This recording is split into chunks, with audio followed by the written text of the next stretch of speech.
Hello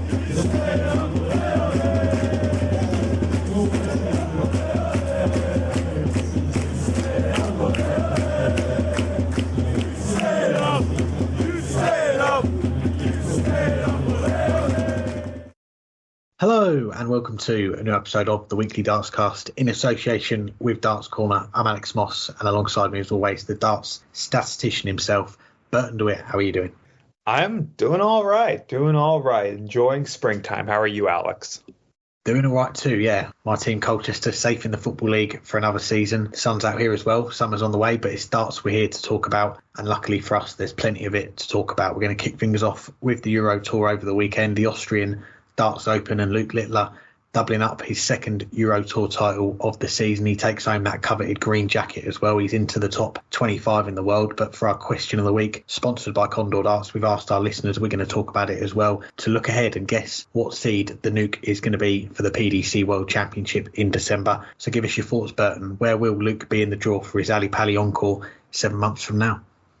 It's a tough question because it's going to come down to how does he do in the televised majors. And at this point, I mean, we kind of already knew he was going to be in all of them, but having won his second Euro Tour, almost certainly now, well, he was already in the Grand Slam anyway for the World Final. Forgot about that somehow. But obviously now guaranteed to get into everything. There's not going to be any chance, unless he chooses not to play, that he's not in Blackpool, not in the World Grand Prix, not in the Players' Championship or Europeans. He's in all of those. And then the question is, how far does he go in those? Because that's where there's the most money. Sure, there's £30,000 on the line for each of the European Tour events, and winning two of them, that adds up.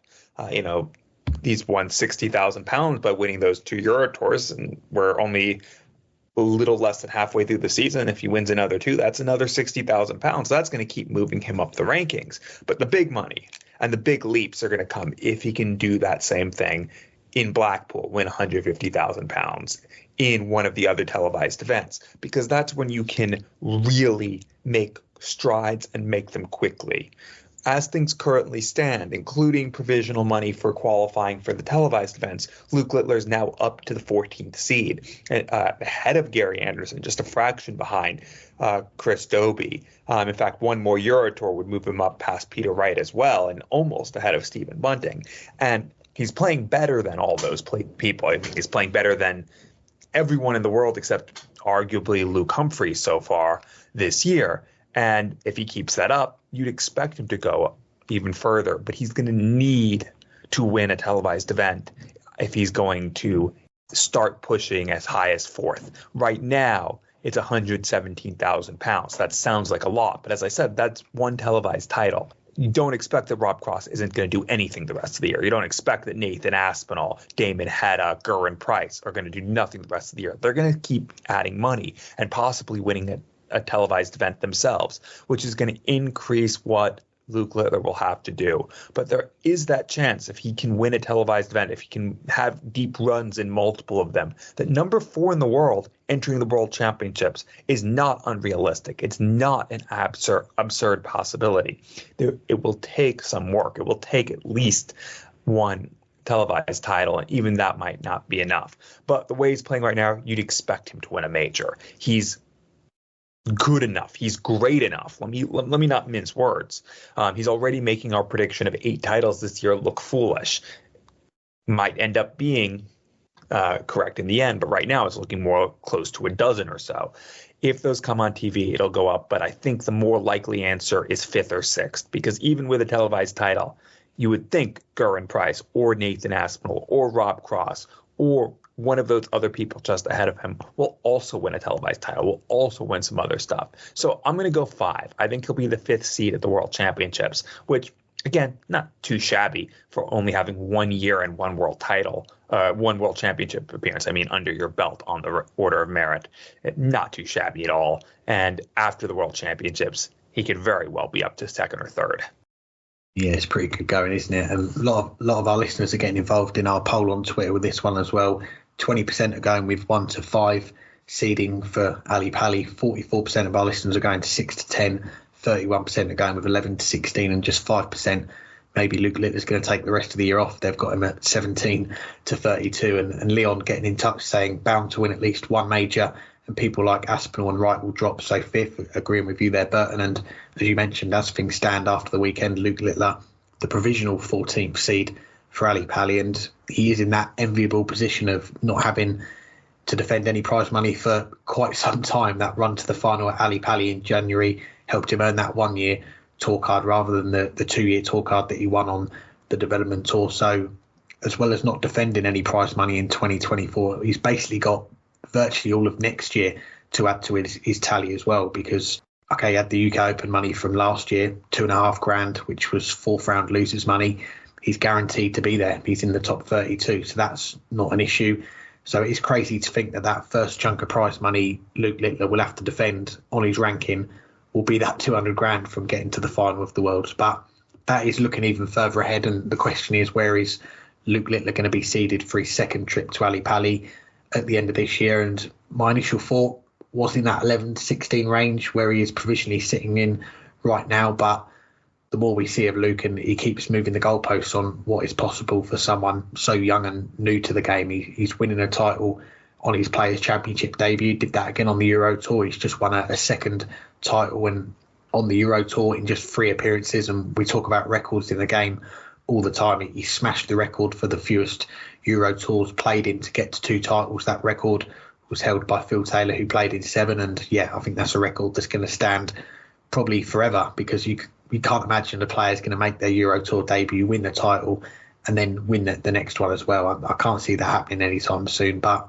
with every passing week, Luke Littler continues to raise the bar, and you've got to say it would not at all surprise anyone now if he went and won one, possibly 2 major titles between now and Ali Pally. And as you touched on there, those titles in the majors, they carry a lot of prestige, but also that prize money. You're talking $100,000 minimum and above, even $200,000 for the match play. And if you get to the final with the match play, $100,000. So I'm looking at that 6 to 10 range right now. You've currently got Nathan Aspinall in 6th. He's on £406,500. You've got 10th Dimitri van den Berg, £384,500. Luke Littler, $331,500. So he's a smidge over 50k off that top 10. And if you're looking even further up, 5th place going price, $433,000. So the top 3-4 looks to be out of reach right now. So I'm going to side with the majority of our listeners here. I'm going to go with that 6 to 10 bracket, although I know there's a lot of darts still to be played. But right now, 14th seed Luke Littler versus the 3rd seed Michael van Gerwen, last 16 at Ali Pally. That would certainly get the juices flowing. But I think for the Nuke, you can expect that seeds to be in the single figures when we get to December. Well, one question into today's show, and you already got it wrong by picking 6th to 10th, but let's see if you can be more correct on the next one. A first stage final of the season for the beaten finalist Joe Cullen. Where is his game at right now, and how close is he to winning that second major title? Yeah, it's a difficult one to assess with Joe Cullen, because I think more often than not, you just don't know what you're going to get from him, because this won't be the first time we talk about Joe. I'm sure many of our listeners saw the interview he did with our friend Scholesy at Online Darts that went out last week. We'll give our thoughts on Joe's comments a bit later on in the show, but sticking with his performances on the Oki, and I think the weekend in Graz kind of sums up where Joe's game is at right now, because we've said it before about how effortless he can make the game look. His throw is so natural and relaxed, and it appears to take the minimum amount of effort. So when he's banging in the 180s, he's throwing those 100 plus averages for fun. You've just got to sit back, watch and admire him. And we saw that for almost all of the weekend. Maybe he had a point to prove, or he was extra fired up because of the reaction to some of his comments from that interview that was released last week. But looking at the weekend, 102, 104, 98 averages, the big scores, the finishing was on point. He had 6 180s in his first game. He had 4 180s in the semi-finals. But I think the main thing that stood out for me on that run to the final was the doubles. 6 out of 11 in his first game, 6 out of 9 against Dave Chisnall, 6 out of 11 in the quarterfinals, and then 7 out of 13 against Stephen Bunting is a very impressive record there. But in the final, his levels, they did drop quite considerably. 85 average. Okay, the doubles, he was flawless. He was 4 out of 4, but I think it was that scoring power that deserted him, and that meant that he only had those 4 darts at a double across, what was it, the 12 legs in the final. But we have gotten used to seeing Joe Cullen in those latter stages on the Euro Tour. I think back to 2018, he was regularly making the quarterfinals. He's since won 3 Euro Tours. But for the last 12 months, they've become a little bit more sporadic. And before the weekend, I was just having a look of the last 12 Euro Tours. There was one semi-final in there, and the rest, it was either a Saturday exit or a Sunday afternoon exit, or I think in one case he lost in the first round. But on the flip side, on the big stage, he has had those two semi-finals last year, the match play and the Grand Prix, that thriller at the World Championship with Luke Humphries. It was our match of the year winner from our listeners in the last 16, lost out in that sudden death. So, yeah, there's been plenty of times when Joe Cullen, he has looked to be on the verge of greatness again. He shows us just how good he is and why he's a former major winner and why he was one dart away from winning the Premier League a few years ago. But I think I need to see more from him to say that he's in that place again where he is one of the leading contenders to win a major. But a run to the final at the weekend is a step in the right direction, and he'll want more of those runs on the Euro Tour to come pretty quickly. He'll want to add to that tally of 3 Euro Tours, and we know the standard, the pool of talent at the top, it is higher than ever in this past weekend. It might just be that spark that Joe Cullen needs to maybe kick on again.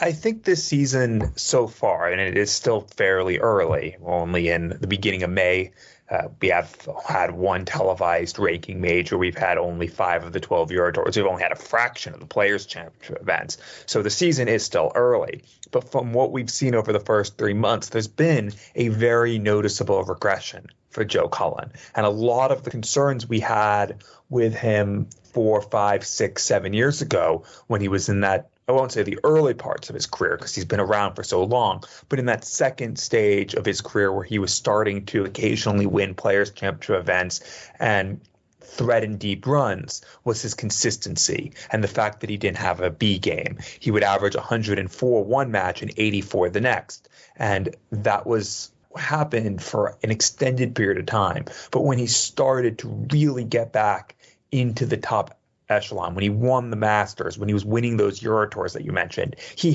found himself a B game, and a very good B game at that. And his A game also started coming more frequently. But this year, there's been a regression, and his B game has more or less disappeared. You know, this is now the final was the third time in 5 Euro Tours that he's averaged in the mid-80s, losing those 3 matches. He's had 5 matches where he's averaged north of a ton, 2 in the first Euro Tour and his first 3 matches this past weekend en route to the final. He was the best player until the semifinal with averages of 102, 102, and 104.5. He was playing brilliantly until the semifinal, but it's been just as often where he's been playing poorly. And so far this year in the Players' Championship events, he's 64th in averages. He's had only 2 averages all year over 94, no ton plus averages. And again, I know it's early, but he's been struggling. He's not been finding his A game as often, and he's been not finding his B game as often. And he's now down to 22nd in the FDI rankings, even with this very good weekend just passed. I don't think he's been further from a second major at any point since winning his first than he is right now. That said, this past weekend was a monumental step in the right direction, and maybe he just needed to get into the fresh air of Austria to find his game again. Even with the final being poor, the rest of the weekend was brilliant. And you can forgive a bad final on the Euro Tour. It's a long weekend. It's a long session with 3 matches back to back to back over just a few hours. And, you know, the same thing that we've seen in UK Open finals the last couple of years. It's not inconceivable that a player just runs out of steam in the final, and it's not a sign of where their game is. It's not a sign of where their bottle is. It's just they happen to run out of energy at the wrong time after a very long and grueling weekend. And it was a brilliant weekend other than that for Joe Cullen, but it's the first we've seen of that all year. It's the first we've seen of anything nearing that all year, with the exception of that first Euro Tour where he had 2 other 10-plus averages and played well, at least for most of the weekend. But overall, he's appeared to regress. If he can get more performances like he did in Graz, then he's not really all that far away. But I'm not going to say he's closed off of one weekend, especially when up until then, it had been his worst season in quite some time. Now move on to our first guest on this week's show. What a week she had on her debut at the MODUS Super Series, making history as the first player to go a week unbeaten, the first female player to win a week at the MODUS. She is the 2-time back-to-back Women's World Champion. Here's our chat with Beau Greaves. I'm pleased to say we're joined by the 2-time reigning WDF Women's World Champion and the MODUS Super Series history maker, Beau Greaves. Thanks for the time, Beau. How are you doing? Yeah, I'm not bad. Yourself? Doing good, thank you. And we've got to start off with last week. It was your long-awaited debut in the MODUS Super Series, and you go a perfect 12-0, winning your group and then going unbeaten on finals night. A few days on, how do you reflect on that debut? Yeah, absolutely great. I absolutely loved playing. Such a great experience to finally get down there, and obviously even better to come away winning it the way I did. And to go unbeaten in the week, that's never been done before. You're also the first female player to win a week as well. What do those two achievements mean to you? Yeah, it's great. Obviously, didn't even realise at the time that I sort of hadn't lost the game. I hadn't really thought about it. It's funny, it's weird because obviously I was hoping to, I didn't want to lose all my games. I just wanted to win one game and then go from there. And then when I did, before I knew it, I'd probably done the first night, and then the second night, obviously just absolutely brilliant. And yeah, I mean, to be the first lady was obviously a great achievement as well. I was just absolutely over the moon, and yeah, just something great to, just a great experience for myself, and yeah, looking forward now to Champions Week. Yeah, you're through to Champions Week, your first week at the MODUS Super Series. It couldn't have gone much better. I know you said it was more like a trial for you that first week, but what persuaded you to give it a go? As I'm sure you've been asked and invited plenty of times before by the organisers. Yeah, I have done. I was meant to play in it a lot longer than I eventually did. It just sort of, the timing just didn't work out, and obviously just sort of said yes to that week, and I just told myself to look forward to it instead of going on there and trying too hard or worrying about stuff. I just took it all in my stride, and I absolutely loved it. Like it was just not what I was expecting in a way. I don't know, it was just so good, and the lads I was on with was really nice as well, so that helped, and it was just a really good experience to look back on. One of the highlights has got to be that 114 average during the group stage. I think the game with Kevin Painter, it was close to 1 o'clock in the morning when it finished, and you mentioned that you wanted to message your dad straight away, but he was asleep. He watches all of your games. What did he make of that one when he watched the replay? Well, I ended up ringing him after, and my mum ended up answering, and obviously he was in bed, so I said to her, I was like, oh, he's got a surprise then when he wakes up in the morning. And he said he watched it back, and he just is a man of few words, so he was just like, just said, well done, love, it was brilliant. And yeah, they're just obviously just proud of me that I finally sort of had a game that could sort of show people how good I can be sometimes. Good times. Well, it's another title to the collection. We need to talk about one that you retained in December, the Lakeside. We spoke with you on the show just before you went there for your title defence. So what was it like going back to Lakeside to try and defend that title, when in many people's eyes you were going in as a big favourite to go back to back? Yeah, well, it was absolutely great. To win it back to back was obviously what I was aiming for, and to come away with that title again was just a great feeling. And yeah, I think in my eyes, I know people will disagree, but to me I made the right decision. And I mean, I played steady the whole week. I didn't think I played amazing, I didn't play bad, I was just steady darts, and yeah, that was enough to sort of get me over the line. But do you know what I mean? I'm only 20 and I've got 2 world titles now, so yeah, just brilliant, isn't it? Yes, a great achievement. And when you won that second title, still only 19 years old as well. And you didn't drop a set until you were 3-0 up in the final against Eileen de Graaf, winning it 4-1 in the end. A multi-time Women's World Champion, the 5th player to do that in the ladies' game. Obviously, you're the youngest to do that as well. So what do those accolades mean to you to have done it at such a young age as well?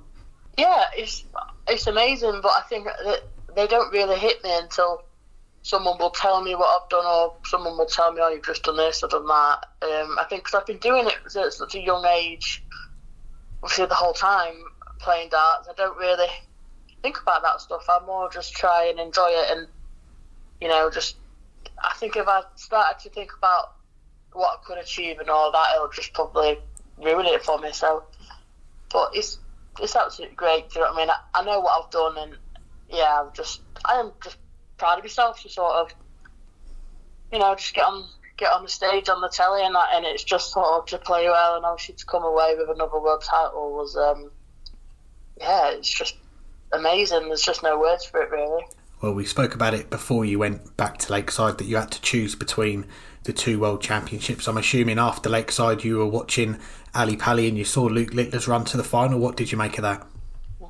Yeah, well, he's absolutely brilliant, and he's known Luke and his mum and dad for a few years now, and obviously just watched him in the youth and stuff, and he was absolutely brilliant then. Do you know what I mean? He's just got better and better, and it's great because it was just so exciting to watch. I think you see a lot of the same players all the time, and obviously they're all so good, but I think Luke's just got something different about him at the minute, and he's absolutely flying, so fair play to him, yeah. Well, let's get back to you then. In 2024, it's already been a busy year. We've got to mention the Dutch Open. You regained the ladies' singles title, but the clip that was doing the rounds that weekend was in the pairs event where you threw 3 180s in one leg all in a row. We assume that's probably a record for you in a game, but what about in practice? Have you ever hit more than 3 in a row? I think I've done 4, but I'm more tempted to just go for 9 darter instead of hit loads of 180s. But yeah, I mean, when I did the 3 180s, I'd hit quite a few in the day anyway, and then I knew because obviously I played with Jo Rolls and she wasn't hitting any big scores, so I thought, I can probably squeeze in another one here. And then my first arc just sort of sat up really nice, and I just sort of followed them in, and it was just like, I think all the other girls were more happier than I was. I was just like wanting to win the game and that, but yeah, it was absolutely brilliant. And everyone kept saying to me, it was like, yeah, but if Jo hadn't have hit, I think she hit a 41 and something else, you wouldn't have been able to do it. And I said, I know, but I said, it's just one of them. It don't come around often. Obviously, you don't get to play 701s really in professional darts here. So, yeah, that just like another great achievement. And yeah, it was definitely a lot of fun to watch back a lot of times. Well, we've also seen you dip your toe in the development tour this year as well. 2 quarter-final runs in that first weekend, and it's a very similar setup to the women's series. You've got the multi-events in a weekend and how the boards are set up, but it is a male-dominated field. What did you take away from that first weekend? I enjoyed it, to be fair. Obviously, I could have done it for a lot longer. Obviously, I didn't play. I decided to give it a miss and just focus on the women's series, but I think if I sort of commit myself to it, I could probably do really well on there. But obviously the standard, some of the lads on there are, is absolutely brilliant, and you have to play well to sort of get through. I mean, like the 2 quarterfinals, I think I had a few match darts in both of those games and could have gone a bit further on. But yeah, I haven't committed myself to it this time. I think I'm still choosing other comps over the development tour, but it was a really good experience. That I had a nice time, and I do really enjoy the PDC setup, so that it definitely makes it a little bit easier. Yeah. You also had Dieter Hedman with you there as well, supporting you, your pairs partner on the WDF circuit. We saw recently Dieter say that she might be coming to the end of her playing career, but how much of a support has she been for you in the early years of your career? Yeah, she's been absolutely amazing. Do you know what I mean? She's been there for me when I've been low, or she's been there on both sides of the story, do you know what I mean, all my highs and all my lows type thing, and she's just been a great friend to me, and do you know what I mean, I can sit down all day and talk to her about absolutely anything, and yeah, she's great. Obviously her partner Paul's amazing as well, and they're just 2 really genuine people, and I'll be sad to see her if she just stopped playing, and yeah, it'll be weird playing pairs with somebody else, but yeah, like I say, she's obviously still I can't remember what age she is, but she's still such a cracking dart player herself, so it's yeah, I can't fault her. She's been just a lovely woman to me, really. Definitely. And I know you mentioned there you're not committing full time to the development tour this year. You're in Denmark for the WDF events this weekend, so how far have you mapped out your schedule? Have you got the rest of the year planned out, or is it more short term, maybe a month, 6 weeks in advance that you're looking at right now? I try and write it all out, but some things pop up where I'll have to make the decision, or obviously when stuff clashes and stuff like that. But I always put it down to what will I enjoy more, and I think, like I say, with Denmark this weekend, and obviously I think the development tour in Germany or something like that, I decided, I'd probably enjoy the Denmark Open more, so that's why I've gone with that. But I think once I sort of want to commit to send fully to the development tour and make sure I play all the comps, then I'll probably have to obviously pick that over the WDF stuff. But it's a hard one. Do you know what I mean? I like playing ladies darts, so for me, it's I'm more inclined to sort of choose that direction instead of against the men or the lads. Yeah.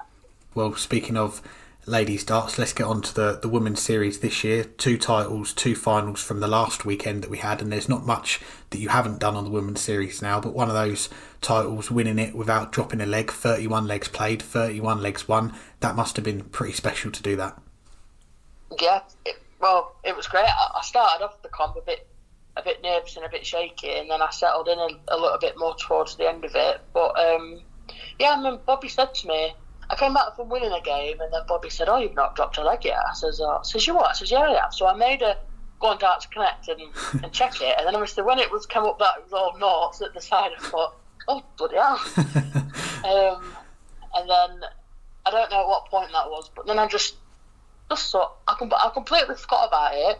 And then when I got to the final, I thought, well, I'm playing Fallon, this is obviously probably not going to be 5-0, and obviously I ended up playing really well and whatever, but a lot of the ladies let me off, to be fair. I mean, I shouldn't have done it, but it was just one of them. I did, and it's not my fault. I just got on with the games and just obviously try to win every leg anyway, but I think that's taking the mick a bit, isn't it? Yeah, definitely as well. I remember you told us last year as well about taking the mick. You were joking with the players when they asked you which World Championship you were going to play, and you would say, I'm going to start my own World Championship. I'm not going to play in either of them. And you milked it a bit, announcing which one you'd go to. I know we're only just coming to May now, still very early days, but you are in a spot for both as things stand. Is there any early indication on which one you're going to choose this year? Do you know what? I have absolutely no idea. I've given it no thought, but I haven't really thought about it because I've had a really poor start to the women's series, so I wasn't really in a good spot after the first few comps and stuff. And then it's one of them. It depends how I'm feeling and how I'm playing, and what I just think will work out best for me.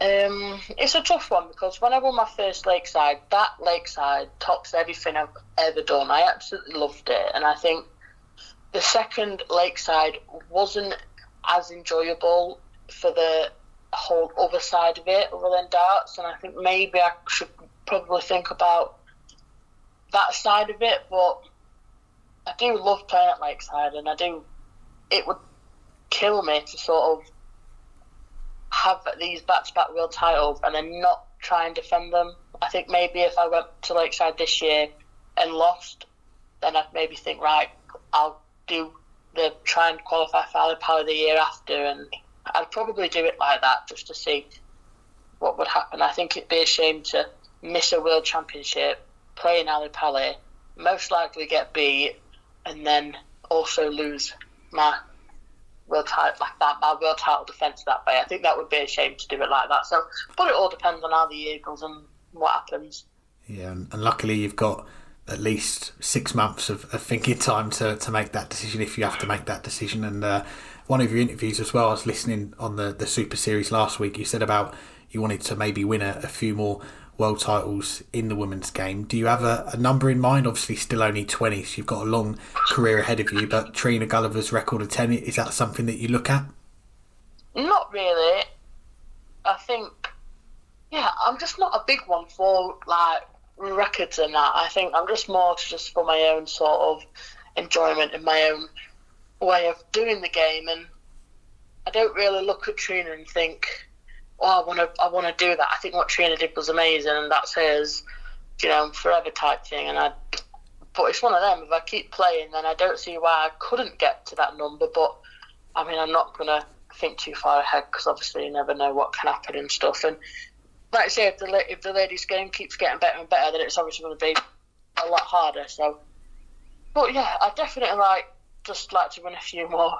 I mean, who wouldn't? I mean, everyone's greedy in their own way, aren't they? And yeah, it's definitely want to add to the collection, I think. Absolutely. Well, we sign off this show by advising our listeners to enjoy the darts, something that you've said before is a big factor in where you play your darts. I know you get asked a lot about Q School one day playing on the Pro Tour, but you said last week you'd get destroyed on the Pro Tour. What level do you think you need to be at to play with the pros? I think it's just it's not that I haven't got the game. I know I have the game to do really well and play well. It's just the consistency part of it. I think if I could maybe tighten up on that a little bit, then I would like to give it a go. But it's such a hard one because obviously I love ladies darts, and obviously I support ladies darts, and it's great. But comparing the two, I can get away with a lot more on the women's tour. I think when you play the Pro Tour, it's just so intense, I feel like, and it'd just be a lot of maybe just expectation and people wanting me to do well and stuff. And I think while I'm so young and while I haven't got the responsibilities and stuff, and I just sort of play whatever I can, and I think I just have a lot more open doors than I would do if I did get a tour card. But it's definitely something I'd want at some point. I just don't think now's the right time. That makes sense. Well, we've got a few listener questions before we let you go, and the first one comes from Jay Pell, who says, if the World Championship was a doubles tournament, who would you pick as your partner? Well, if it was a ladies one, probably Dita. I think she'd kill me if I didn't say her. And then if it obviously I could pick anybody, I mean, I'd probably have to say Luke. Do you know what I mean?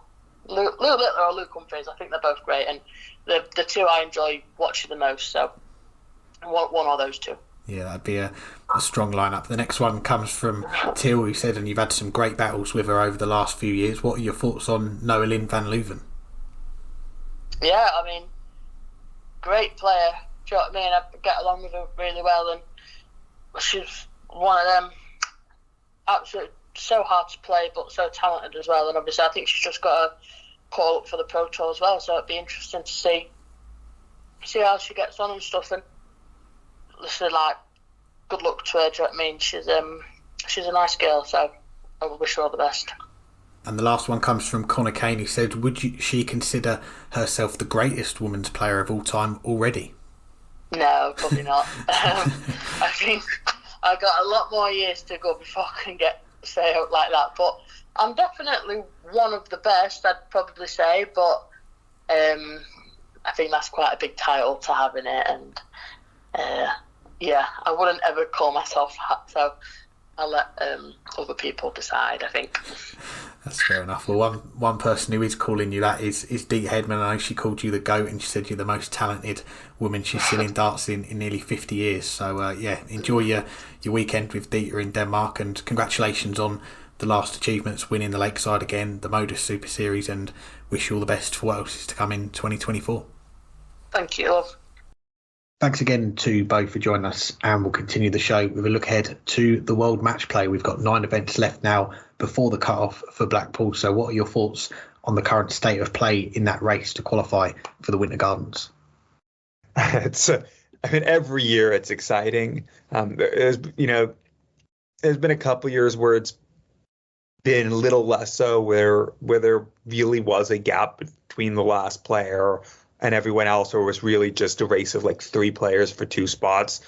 But that's not the case this year. I'm part of that, and I can't believe I'm going to give credit to the new PDC rules, but part of that, I think, is the new Euro Tour rules, which means that most of the players around that cutoff spot have been getting into the Euro Tours. That might start to change now because the rankings are shifting, and you'll start to see some players fall a little closer, but they've been there. And players like James Wade and Andrew Gilding and Gabriel Clemens and Dirk van Dijvenbode, who've been right around that cutoff, have been in all the Euro Tours, knowing that if they could get a win, that would be huge for their chances. And it's seen some of the players who were right there on the cusp move clear. We talked about Joe Cullen a lot recently. He was okay, we were seeing him on the overall order of merit, but he was only barely in the top 16, and he was in severe danger if he dropped out of the top 16 of not getting in through the Pro Tour. But it took one good weekend from getting that one win, getting that comfort of knowing that the money's going on your ranking and some of that pressure easing to be able to really climb up. We saw it recently as well with Martin Schindler, where before he won the title, he was right there in the race. But getting that win, getting that money on his ranking, being in the field gave him that opportunity. And, other players like Christoph Ratajski, Raymond van Barneveld, and Brendan Dolan have all increased their chances, again, through being in those Euro Tours. But it's also left the door open for other players to really maybe miss out, because only having those 10 Euro Tour qualification spots through the qualifiers has hurt some players. Kevin Dowitz has always been in that race, but he's not been in as many Euro Tours because he's had to go through the qualifiers. Same for Mike de Decker. Same for Cameron Menzies and Richard Veenstra. Veenstra, of course, got in this past week as an alternate. And those were players who, if you go back a couple months, were right there in that race. And now, okay, Dowitz is still within about 4,000 pounds, but Veenstra is 10,000 pounds of drift, basically. Menzies is 7,000 pounds. And if there were more spots to go through those qualifiers, sure, they might not win more, but there would be that chance. And the spots that have been going to people like Ratajski, Dolan, and Barneveld would not automatically have been going there. And the race might be even tighter had it not been for that change. But it still has led to this really exciting race. Right now, I cannot see Richie Edhouse missing out. He's going to be in the next Euro Tour because he won through the qualifiers for that. And he'll have to go through the qualifiers for 7 and 8. But right now, you'd expect him to get through it. He's one of the best players in the world right now. And he's given himself a little bit of a cushion already before even going to that 6th Euro Tour, without even counting in those Players' Championship events that he's going to be playing in that could very well win some more money. Luke Woodhouse has been a little inconsistent as of late, but I still think, overall he's playing better than the people who are right behind him in the chase pack. I think he'll get in as well. That leaves 2 spots right now filled by James Wade and Andrew Gilding, but neither of them are playing well enough that you would think they would hold on to it. Gabriel Clemens is finding his game again. I've mentioned a few of those other players like Dowitz, de Decker, Veenstra, Menzies, who all have that chance. But I think it's a really interesting race. Those last 2 people in the field right now, including James Wade, who hasn't missed out in eons, are all so tightly poised, and there's players playing better than them. I think it's a race that really can go maybe even a dozen ways right now if someone gets hot and has a good run on a Euro Tour, and I don't feel comfortable predicting who it'll be because it can be any of them. Yeah, it's definitely hotting up those 9 events to go before that cut-off. You've got 3 Euro Tours, 6 Players' Championships left now, and perhaps what could be a very important day, you did mention them, is those Euro Tour qualifiers next week on the Wednesday for Euro Tour 7, Euro Tour 8, which are both going to take place before that cut-off. And we've already seen what getting hot on the Euro Tour can do for players in terms of qualifying for these major events, and in particular the match play this year. Martin Schindler, a few weeks ago, he was outside the spots for Blackpool. He went and won that Euro Tour, his first PDC title. He shot up to 5th on that Pro Tour list of qualifiers, so he's got his Blackpool B&B booked up now. Luke Littler, 2 Euro Tours in the bag now, but winning that first one in Belgium, it was arguably one of his most important wins of the year because it allowed him to manage his schedule more, skip some of the floor events and ease up his playing schedule and travel a little bit more. But he is second on that Pro Tour list and only behind Gary Anderson. And it's funny to think now, after he won that floor title, the Players' Championship, we were discussing, could Luke Littler qualify for Blackpool? Well, with that 6-month head start that everyone else had, he's done it with flying colours. And as things stand, he's going to be one of 5 debutants for the match play. You've also got Ricardo Pietrexco, another Euro Tour winner from the back end of last year, Gian Van Veen, the World Youth finalist from last year, and then 2 other players in there, Richie Edhouse, who we've spoke a lot about on the show recently, Luke Woodhouse as well. And those last 3, they haven't got their hands on a PDC senior title yet, but all 3, they've proven just how dangerous they are. And Burton, I know that you debuted the Richie Edhouse Appreciation Minute on the show, and we're getting another one here because just how well has he been playing recently? Quarter-final, 2 last 16s on the Euro Tour last month, and some big scalps that we've spoken about, Michael Smith, Rob Cross, James Wade, Dirk van Dijvenbode twice, who I'll come back to in a moment. And it could have been even more because he's lost in deciders to Stephen Bunting and Ross Smith. He was a 6-4 defeat to Gian Van Veen at the weekend with a 98 average. So it's not a done deal for Richie that he is going to be at the match play. He still needs some results. He's 13th in those 16 spots, $2.5 clear of Callum Reed's in 17th. But he is in that 6th Euro Tour next week. He is going to be in those qualifiers next week. So it could be a crucial day for Richie Edhouse and his bid to get to Blackpool for the first time. And lastly, just 2 players, one who is in the field as things stand, and one, I think it was the weekend, he's just dropped out. Dirk van Dijvenbode out of the spots, and he's someone that is going to need some results in these next couple of months because otherwise he's going to miss out. And 0 for 5 on the Euro Tour this year. He's lost his first game in all 5 of them. He has made a final on the floor in the Players' Championships, but now is the time for him to pick up, or he's not going to be going to Blackpool. And James Wade, 15th on those 16 Pro Tour spots. He's only $1.5 clear at the moment. He's been in every World Matchplay since his debut in 2006, 18 consecutive years. But that streak is under real threat, and one of the main storylines I think a lot of people are going to be following is this race to qualify as that final furlong. Now, some interesting comments from Joe Cullen in an interview released last week, saying there are too many Pro Tours outside of the UK. And of course, the Pro Tours coming up next week, the Players' Championship events and the qualifiers for the Euro Tour will be in Hildesheim. Do you agree, though, with Joe Cullen? Yeah, I find it quite ironic, really, the timing of this. We've got those 2 Players' Championships, the Euro Tour qualifiers and the Euro Tour, all in Germany next week. So you could have some players playing 6 days next week, all in Germany. But yeah, we look at the Players' Championship events. You've got 6 of the 30 that are held in Hildesheim in Germany.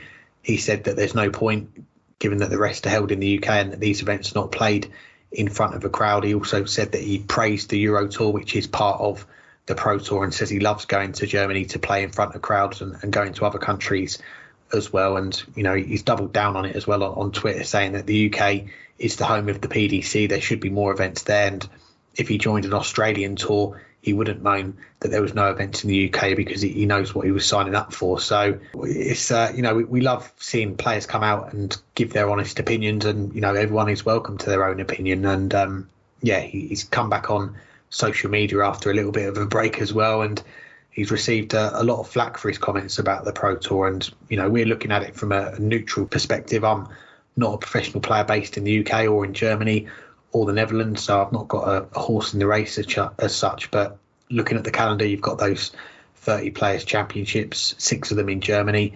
So 80% of them are in the UK, 20% of them are outside the UK. And when you consider the split between UK and non-UK tour card holders of that 1-8, the majority are still UK based, but it's nowhere near that same percentage as how those floor events are shared out. And if it was based solely on the makeup of where the tour card holders are from, you'd be looking more towards maybe an 18-12 split or a 60-40% split. So I think it's pretty reasonable for the UK based players. They've got a good end of the stick here, having 24 of the 30 Players' Championships, the ones that they have automatic free entry for in the UK. And Joe did say as well that the UK is the home of the PDC and there should be more events there. You've already got a large majority of the Players' Championships. You've got 6 of the 7 ranking majors. They're also in the UK. So for me, I can't get on board with that opinion that the UK based players aren't being treated fairly here.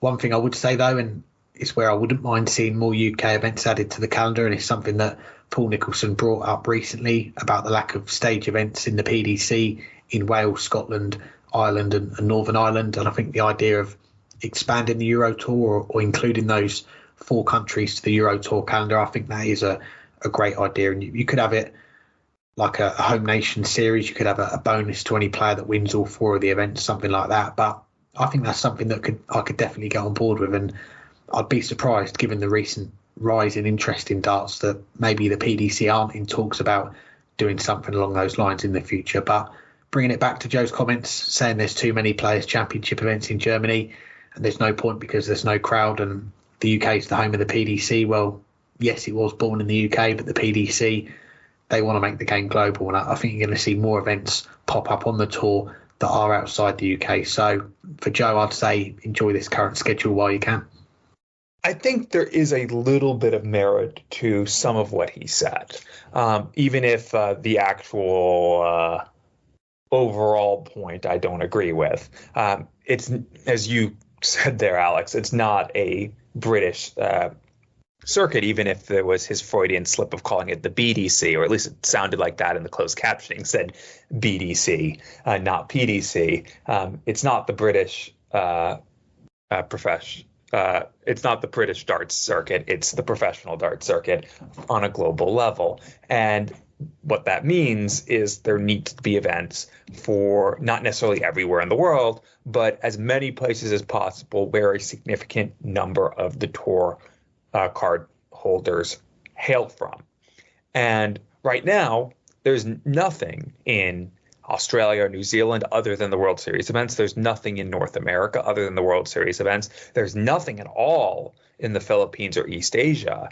Granted, there's only one tour card holder now from there. And when there was a top 32 player from South Africa, there was nothing at all in South Africa. So it's never been a fully global sport, but at least there's been a significant number of events on the European continent where a significant number of tour card holders hail from. But at the same time, I think he is right that there's a disproportionate number of stage events on the continent compared to the events in the UK, and as you mentioned, particularly in England. Granted, if we take the Premier League each night separately, that'll change things. And the total number of nights, when you factor in that all the week long, or in the case of the World Championships, multi-week events are held in England, that shifts the number of days significantly in favor of England. But in terms of total number of events, there's a disproportionate number of those stage events which have the higher prize money in Europe. And I think, I like Paul Nicholson's suggestion as well of having either additional Euro Tour events that are held in Scotland or Wales or Ireland or Northern Ireland, or to have a separate series or something to increase the number of stage events that are held for British audience with ranking money at stake.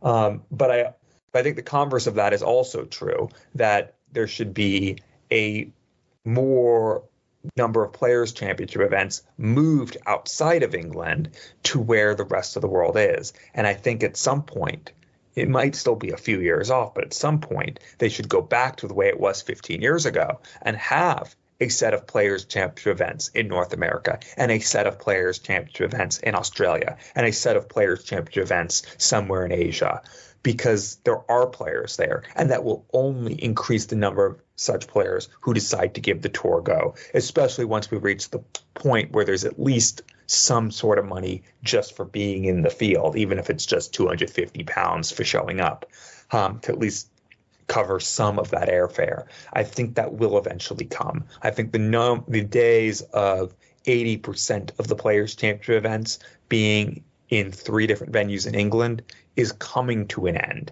And hopefully it's because we're having an increase in the total number of events and an increase in the number of locations. At some point, maybe it will be that there's 40 events on the calendar where you have 4 consecutive days in Australia or 4 consecutive days in Las Vegas or 4 consecutive days when it's in England, in Milton Keynes or something. And I think that's eventually where it gets to, where you have that full week leading into some other event of Players' Championship events in a location. But I do also agree that there should be more Euro Tours or an equivalent circuit of those held in the British Isles in front of British crowds, be they English, Welsh, Irish, or Scottish. And in that regard, I think Joe Cullen is right. We'll be back in a minute with the mailbag, but before we do, let's bring in our final guest on this week's show. He has got his tour card back this year. He's going to be back on the Euro Tour next week after a 5-year absence. Here's our chat with Matt Dennant. I'm pleased to say we're joined by a three-time PDC title winner, Matt Dennant. Thanks for the time, Matt. How are you doing? Yeah, thanks for having me. Yeah, I'm good, thanks. Not too bad. Yourself?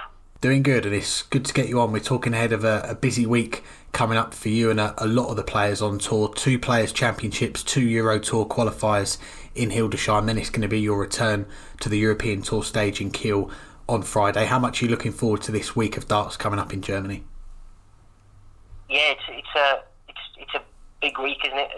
It's like a triple header, so to speak, and then travelling up to Kiel to go and play in my first Euro Tour of the season. Hopefully there'll be more after that. But yeah, looking forward to it. Be good to get some good practice in through the Players' Championship, so to speak.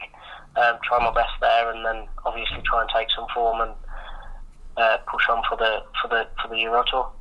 And these weeks possible for you after winning back your tour card at Q School in January. We'll come back to this year later on, but as this is the first time we've had you on the show, let's go right back to the beginning for you in darts. How did you get introduced to the game? It was a long time ago. It was around my 10th birthday.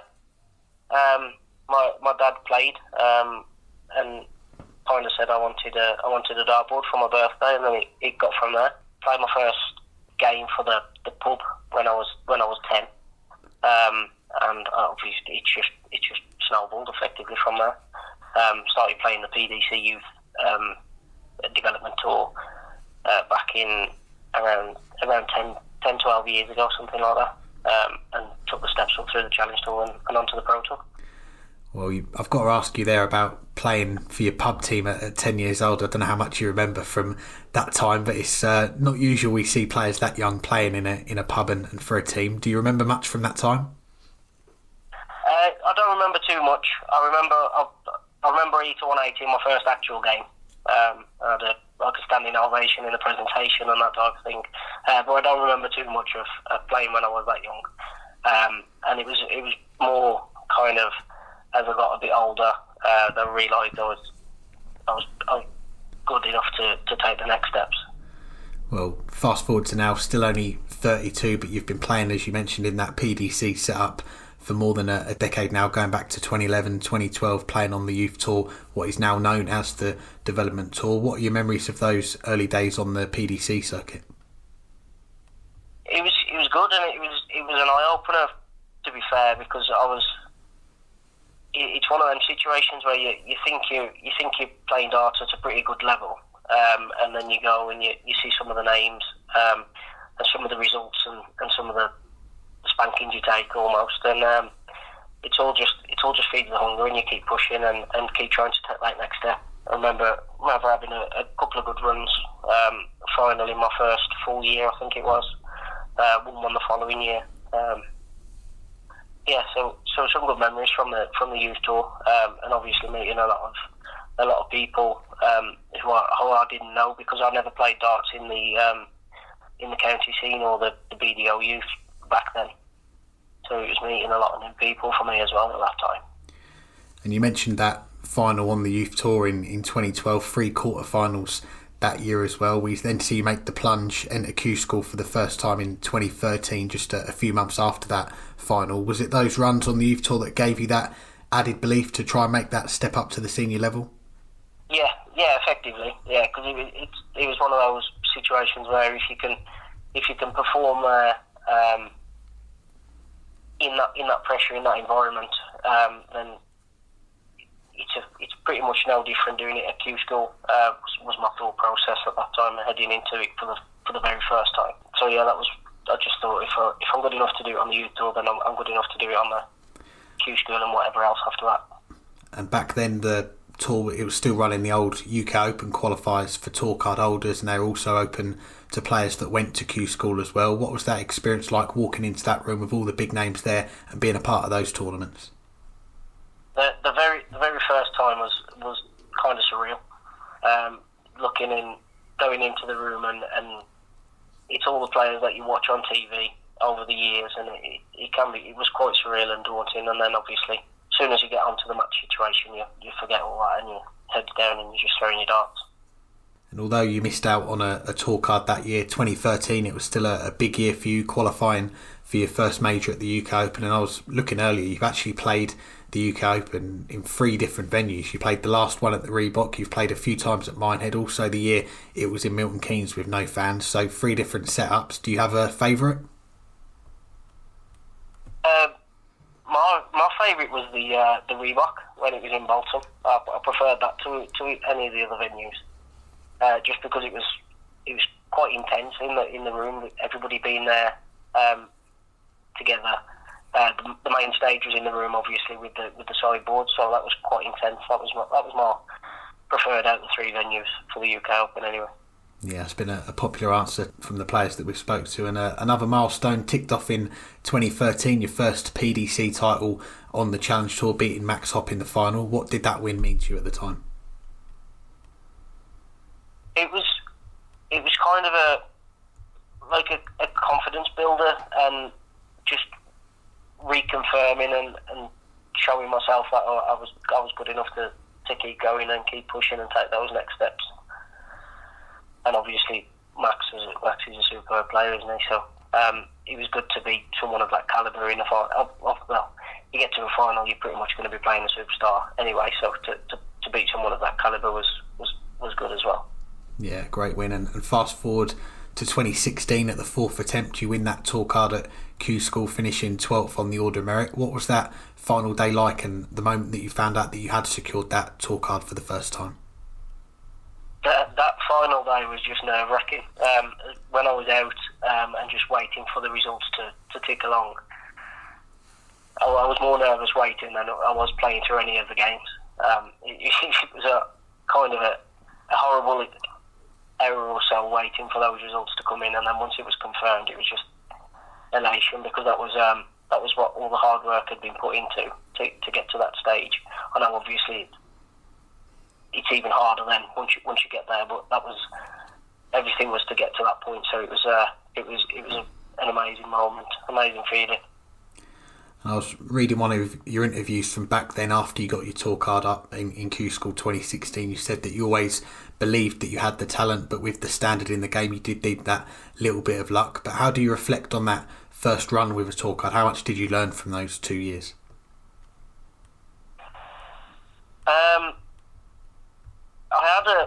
In fairness, I remember during that I think it was the first year of the 2, I was unlucky on a lot of occasions. I had a conversation with someone who told me that I'd lost a lot of games 6-5.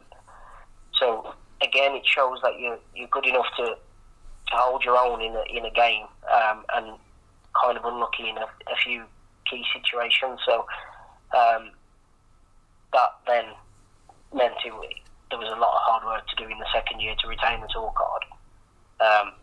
But it just showed me again that I could compete with the best, and that was the reason to continue and try and go back and try and win a tour card back after losing it. Back to Q School in 2018, but one game from Q School the following year in 2019, arguably the most famous in the event's history on that final day, you and Glen Durrant. He just won those 3 Lakeside titles. He needed a win to get on the tour. You were 4-2 up and missed the match darts. How often do you get asked about that game? Not as much anymore. It was a regular talking point back at the time, and for the couple of years after, especially because of the amazing achievements Glen was doing. So yeah, it was a big talking point for the first couple of years after, but not so much anymore. I missed 3. He was 3 darts at double 16. I remember it. Well, Glen, he's a good friend of the show, and we did mention to him that you were coming on, and if he wanted to ask you anything, he said ask him if he wants to swap places these days. No, I'm happy. I don't think I'll be a very good commentator, to be fair. So I'm happy where I am for now.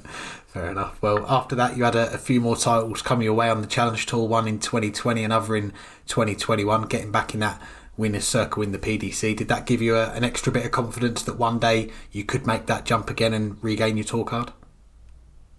Yeah, absolutely. And it was, as I say, it was coming off the back of losing a tour card, so there was that disappointment. And then, obviously, if Q School doesn't go right, then your next 12 months are back to the Challenge Tour, and you just need to push and push and effectively get ready for the following Q school. So yeah, to win a couple of events it was good to just keep winning, and then obviously aim to get back to the Pro Tour. And that's what you did this year. Let's get on to 2024, your 11th Q School campaign, the second time you've come out with a tour card. Did you feel any different going into this year, or did you go in with that same level of confidence that this could be your year? Tough to say, really. I approached it like with the mindset of going to win a tour card. Ultimately that was the reason I was going. I didn't approach it in any different way. It was just go and try my best, try and make myself hard to beat if I was going to be beat, try not to give anything away and see what happens. I knew I got the game. I knew I was playing pretty well going into it. So yeah, it was just go and try my best, but the goal was to win a tour card. And it worked out well. You win through that first stage on day one to get the luxury of 2 days off. So how did you spend those 2 days before the final stage started? I came home because I live in Warsaw, which is about an hour and 20 minutes, hour and a half away from Milton Keynes. So I came home, spent the days with my family, wife and children, and then headed back down on the Wednesday night, ready to kick in for the Thursday. Come back to that final stage, a last 16, a semi-final in the first 2 days. It means you've got plenty of points on the board. How are you feeling going into that last day? 6 points and in a very strong position to get that card back. Yeah, well, at first I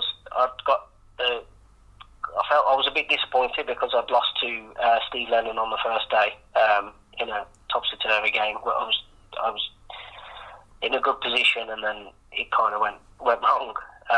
Missed a few chances to win that game, so I had disappointment from that day. Then I went on to the semi-final in the second day, didn't I?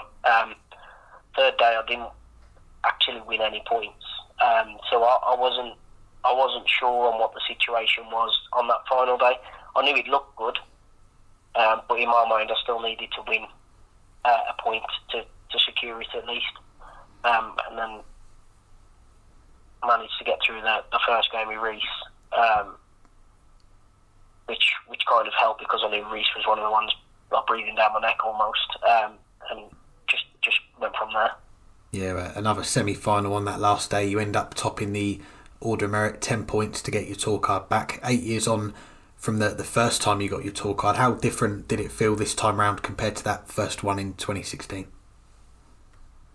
I felt like I felt more mature as a player now. I feel like I'm a better player now than I was then. So I felt probably that I was ready to be on the Pro Tour, if that makes sense.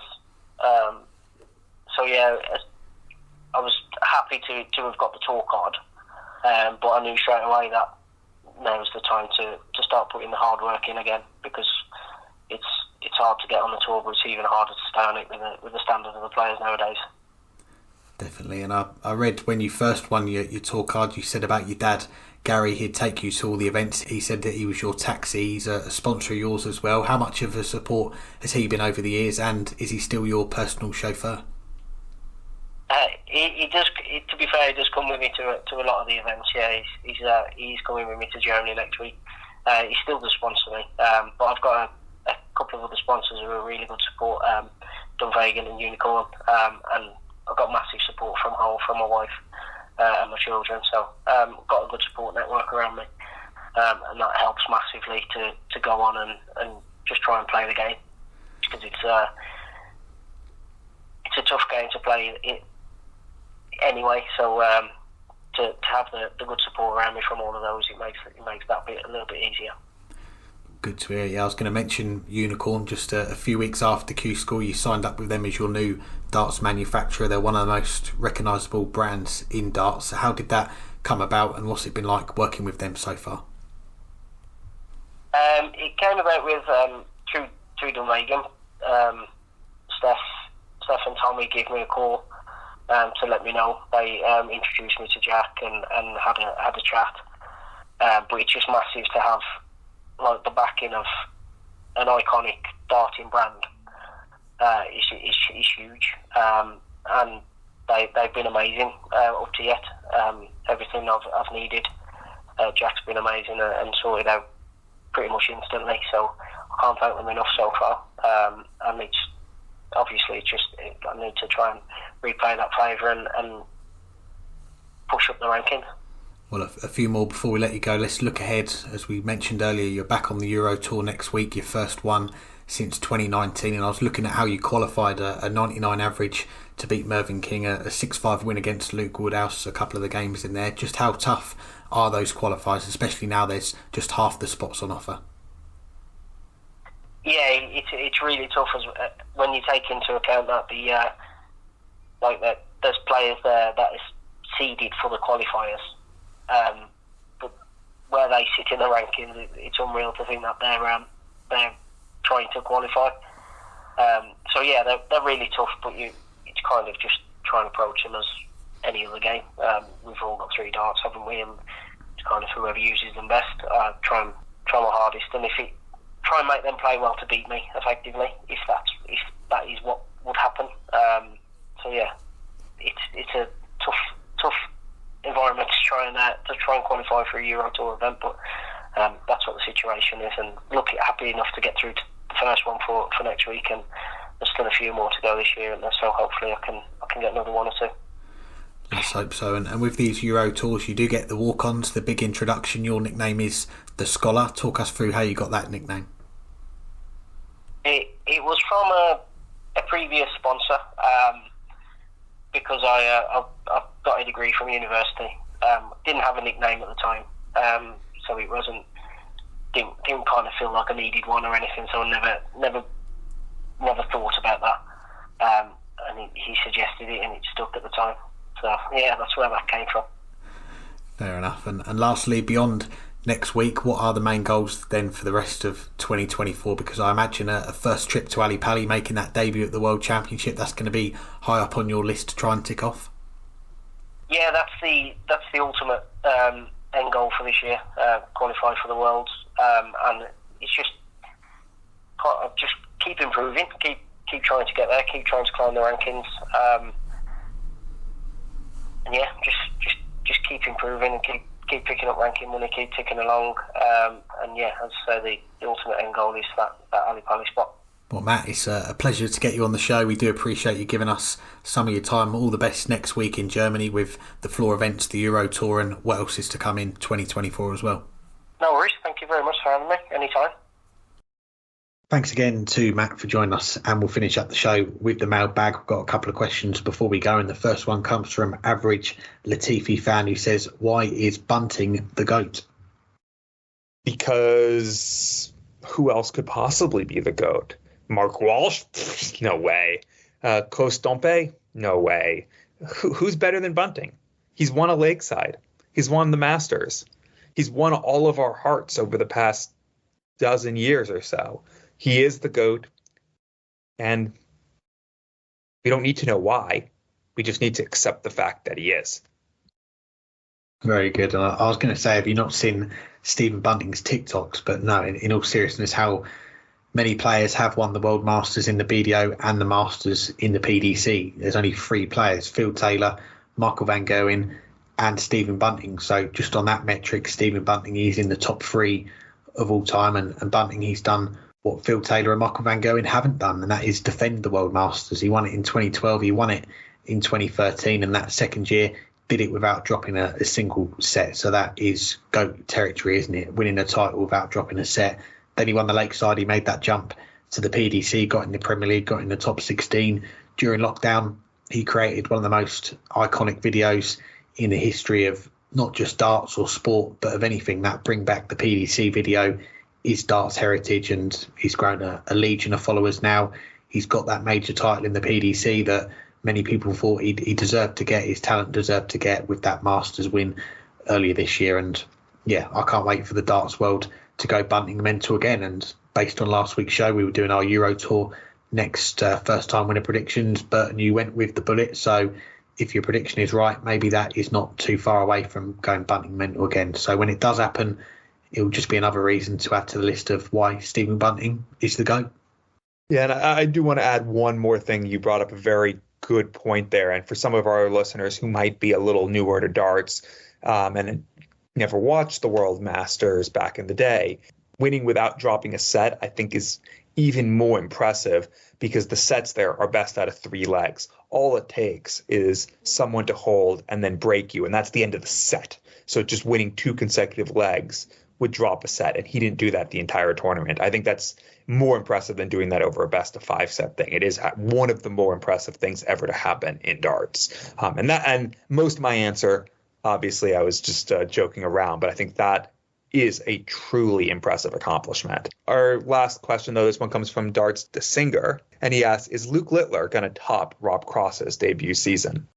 Whew, that is a tough one. I mean, we can compare the 2 debut seasons for Luke Littler and Rob Cross, but for me, it kind of feels a bit unfair because of just how they've both got onto the tour. They both went down very different routes. You had Rob Cross playing in the UK Open as a Riley's qualifier. He got the bug to take it more seriously. He went to the Challenge Tour and he won his tour card that way, whereas Luke Littler won his tour card via the Development Tour, a feat which also got him to Ali Pali, but he didn't need that tour card in the end because he only went and made the final. So that opened up a lot of doors for him. It's given him such a strong platform to then go on and achieve what he already has this year, that Players' Championship, the 2 Euro Tours, the World Series, winning Bahrain, top of the Premier League. I just had to go and check that. Quarterfinals of the UK Open, and we're just into May. So on paper, all of those achievements so far for Luke Littler, post Ali Pali, compare that to Rob Cross. He had 3 Players' Championship titles, a major final